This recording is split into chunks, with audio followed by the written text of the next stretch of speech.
Currently, Earth.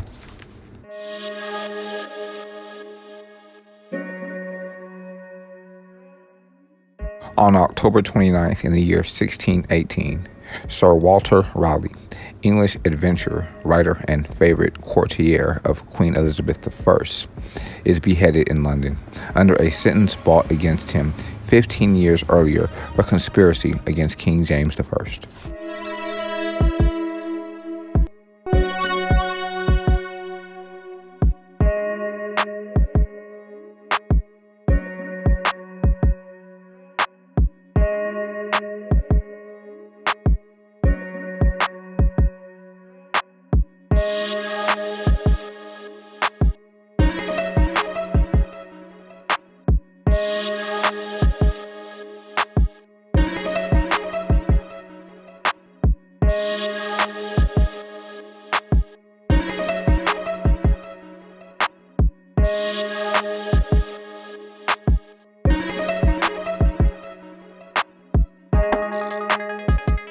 During Elizabeth's reign, Raleigh organized 3 major expeditions to America, including the first English settlement in America. In 1587, the ill-fated Roanoke settlement located in present-day North Carolina.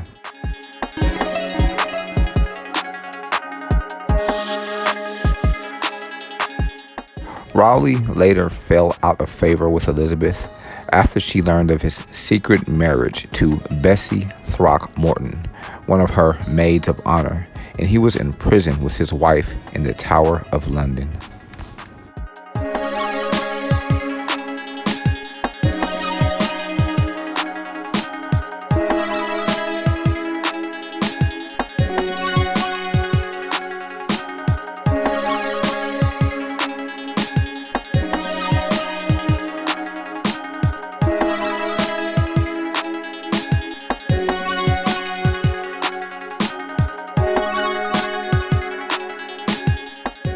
After buying his freedom, Raleigh married Bessie and distanced himself from the jealous English queen.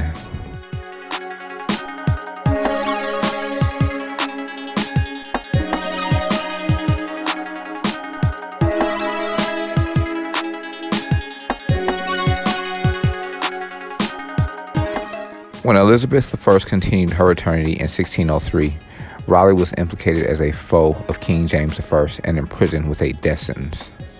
The death sentence was later commuted, and in 1616, Raleigh was freed and led an expedition to the New World, this time to establish a gold mine in the Orinoco River region of South America. However, the expedition was a failure, and when Raleigh returned to England, the death sentence of 1603 was invoked against him.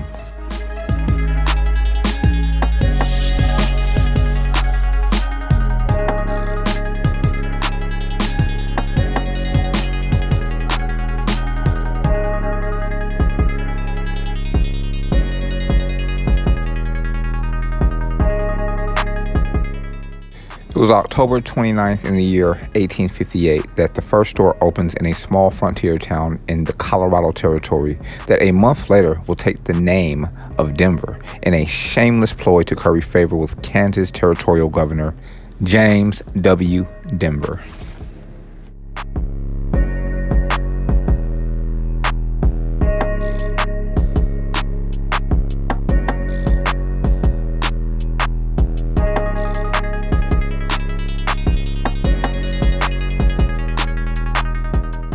The brainchild of a town promoter and real estate salesman from Kansas named William H. Larimer, Jr., Denver and its first store were created to serve the miners working the placer gold deposits discovered a year before at the confluence of Cherry Creek and the South Platte River.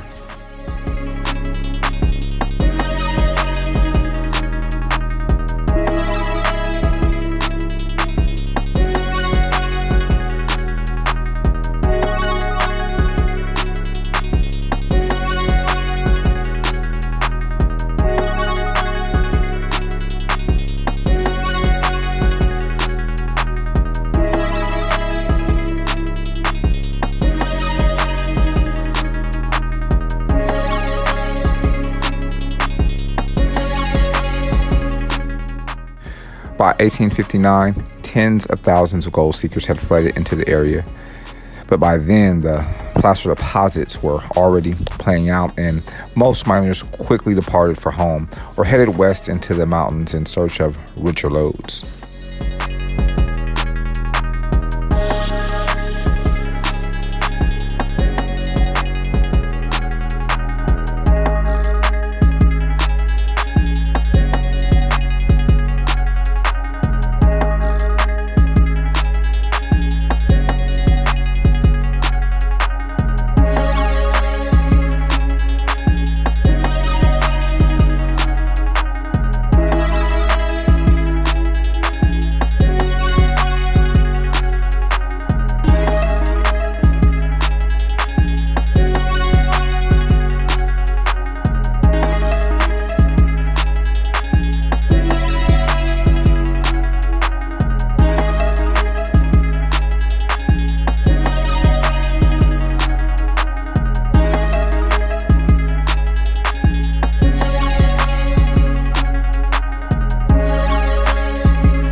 As a result, by 1860, Larimer's new town had almost failed before it had even really started. Although it was still centrally located for servicing the mining camps along the Rocky Mountain Front Range, Denver had neither the rail or water transportation routes needed to bring in goods cheaply. Even the Transcontinental Union Pacific Railroad, which opened in 1869, didn't stop at Denver initially. In 1870, Denver began to overcome its geographical isolation with the arrival of the Kansas Pacific Railroad from the east and the completion of the 105-mile Denver Pacific Railway, joining Denver to the Union Pacific line at Cheyenne. Other lines began to connect Denver to the booming mining regions in the Rockies, and by the mid-1870s, the city was thriving as a railroad hub and center of the Western mining industry.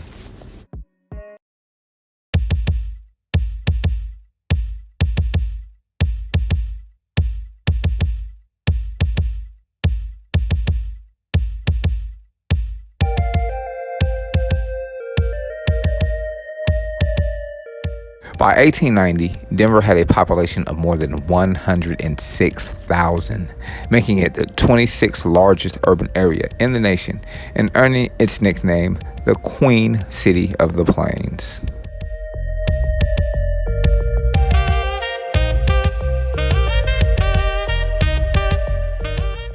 However, the silver panic of 1893 brought the boom to an abrupt end, though it was partially revived a year later by the gold discoveries on Cripple Creek.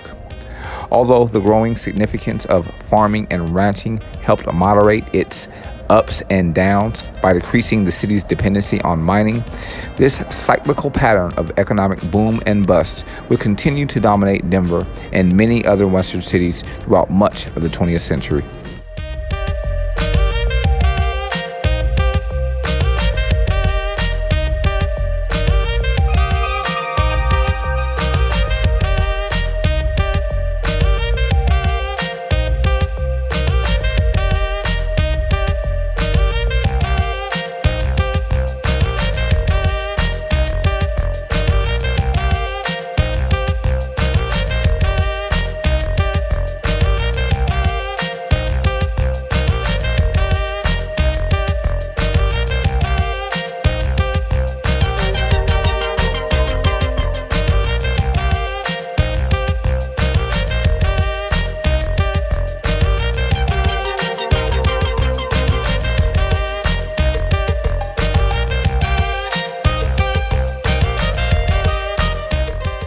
It was on October 29th in the year 1969 that Chicago 8 defendant Bobby Seale was literally gagged during his trial.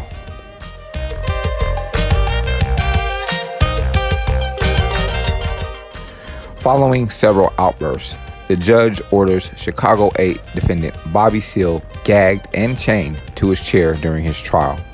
Seal and 7 of his fellow defendants, Dave Dillinger, Renee Davis, Thomas Hayden, Abby Hoffman, Jerry Rubin, Lee Weiner, and John Froines, and that might be Rennie Davis, I'm sorry about that, and John Froines, I think that's right, we'll see, had been charged with conspiracy to cross state lines with intent to cause a riot during the violent anti-war demonstrations in Chicago during the 1968 Democratic National Convention.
Judge Julius Hoffman gave the order to gag Seal after he repeatedly shouted accusations and insults at the judge and prosecution and disrupted the court proceedings.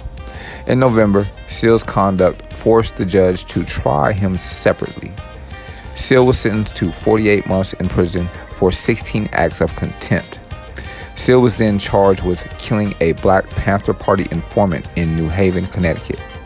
The contempt charges were eventually dismissed, and the murder trial ended with a hung jury.